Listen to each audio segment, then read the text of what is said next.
Hello, and thank you for joining me as I read Mr.Willowby's Christmas Tree by Robert Barry. This story was published in 1963 in the Weekly Reader Children's Book Club in Columbus, Ohio.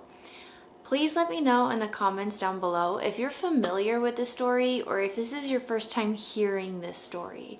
I feel like I come across a collection of different people who know this story, and I don't know, maybe I'm feeling like Mr. Rogers. I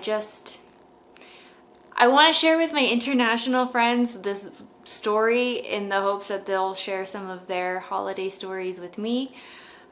So let's go ahead and begin. If I can get the book open.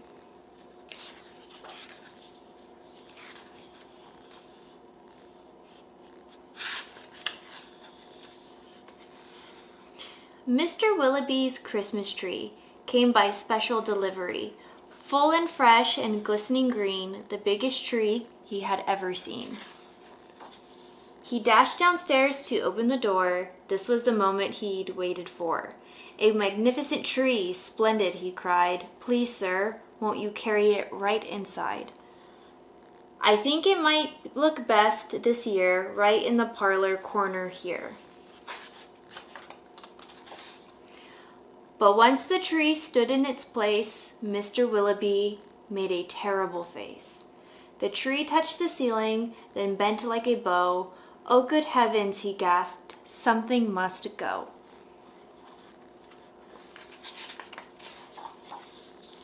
Baxter the butler was called on in haste to chop off the top, though it seemed quite a waste. "That's great," Mr. Willowby cried with glee. "Now we can start to trim my tree." When the trimming was well under way, the top was placed on a silver tray. Baxter said, "I know just who'd be delighted with this Christmas tree." So it was presented to Miss Adelaide, Mr. Willowby's upstairs maid.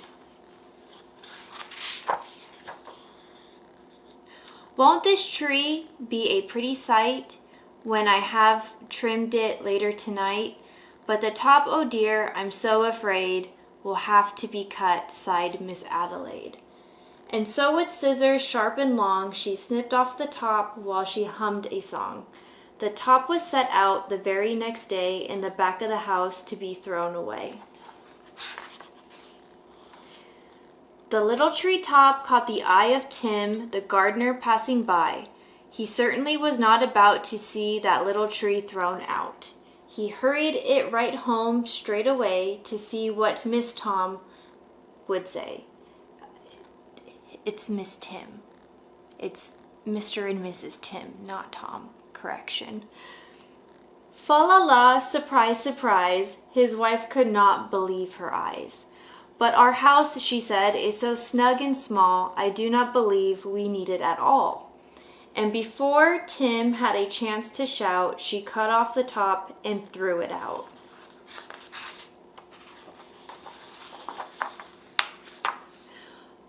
Barnaby Bear was padding by. It almost hit him in the eye.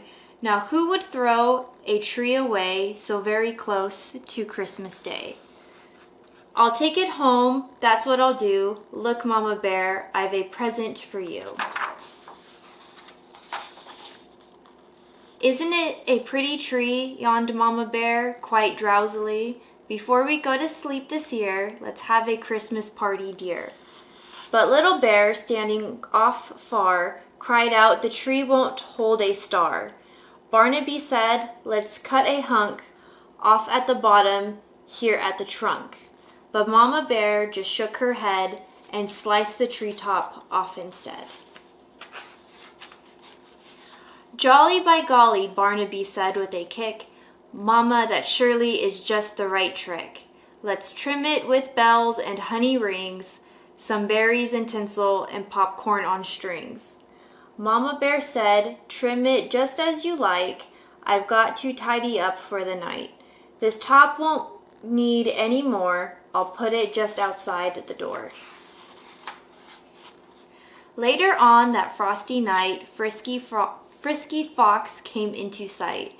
He spied the treetop, rubbed his chin. opened his sack, and stuffed the top in.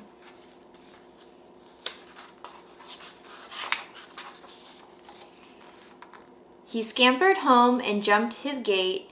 This Christmas present couldn't wait. It's even better than mice meat pie, said Miss Fox with a happy sigh. Then the foxes saw that their Christmas prize was just a wee bit oversized. There, my dears, now won't you worry. I'll fix this top now in a hurry. Benjamin Rabbit found it then, just outside the fox's den. It seems he thought most certainly Santa left that for my family. Look, he cried, see the tree I found? With that he called his family round. Then there was a merry-making, rollicking, frolicking, carrot-shaking celebration around the tree. All were happy as rabbits could be. Benjamin Rabbit, with his own hand, sliced a carrot and made a stand. Now let's see how this will look in our little chimney nook. But right away the children cried, look, it's leaning off to one side. It's too tall, that's all, said Miss Rabbit, as though it were a summer carrot, she gave it a chop and threw it away. The top. Then Mistletoe Mouse just happened to see that tiny tip of a Christmas tree. He pulled it through the snow and ice, up some stairs, he fell down twice. At least he reached his cozy house. It's just the right size, said Miss Mouse. Then at the top, if you please, they put a star and made out of cheese.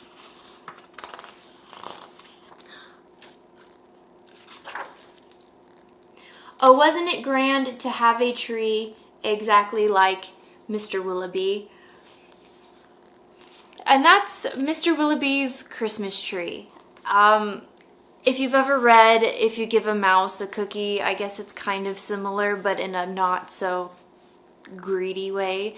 And it's very sweet in that, you know, this super mega millionaire is, I don't know, able to make, well, maybe that's not the message I want to give. I don't want to say that he made other critters' lives happy because he gave out his trash.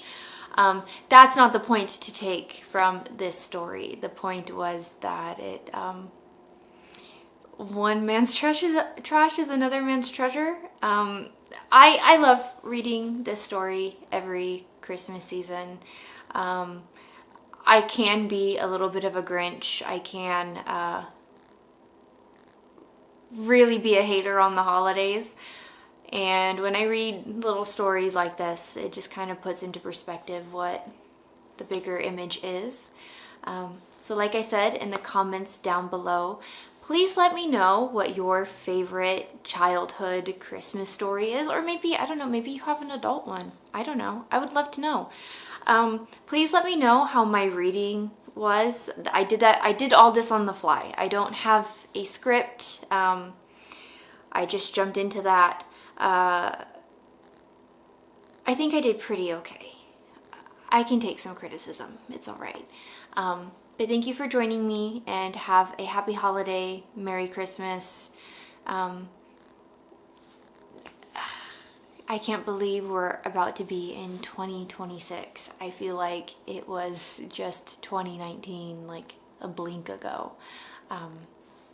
Thank you, and have a wonderful evening or wonderful day wherever it is that you are. Goodbye.